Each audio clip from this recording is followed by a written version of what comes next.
Tout savoir sur la généralisation de la mutuelle d'entreprise.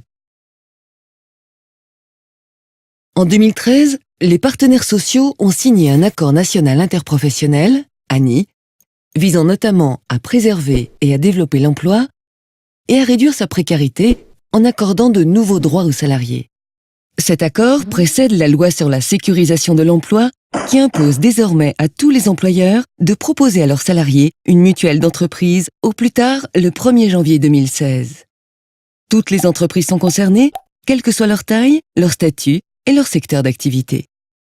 Cette mutuelle d'entreprise devra couvrir les principaux frais de santé des salariés, comme les consultations, la pharmacie, l'optique, les soins dentaires et les actes techniques. On parle d'un socle minimum de garantie. Les employeurs devront obligatoirement prendre en charge au moins 50% du financement de ce socle minimum, voire plus s'ils le décident. Seul le solde sera à la charge des salariés. Les salariés pourront également souscrire à une option supplémentaire s'ils estiment que le socle minimum ne suffit pas à couvrir leurs besoins. Elle leur permettra de se faire rembourser de manière plus importante les garanties du socle minimum et d'accéder à des garanties supplémentaires. Cette option sera entièrement à leur charge. Pour pouvoir mettre en place la mutuelle d'entreprise, les employeurs pourront s'appuyer sur les recommandations de leur branche professionnelle. Pour ces derniers, la généralisation de la mutuelle d'entreprise va représenter un coût supplémentaire.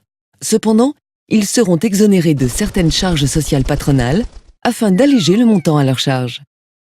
Pour les salariés qui n'ont actuellement pas de mutuelle, c'est l'occasion d'être mieux protégés et de diminuer leurs frais de santé.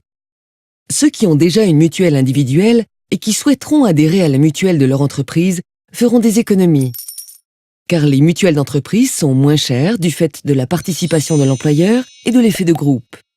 En effet, comme plusieurs salariés adhèrent à la même mutuelle, la prise en charge des frais de santé est répartie. Enfin, les anciens salariés qui sont au chômage pourront continuer à bénéficier gratuitement de leur mutuelle collective pendant au maximum 12 mois après leur départ, sous certaines conditions. Réunica vous accompagne dans la mise en place de votre mutuelle d'entreprise afin de fournir la meilleure protection possible à vos salariés au meilleur prix.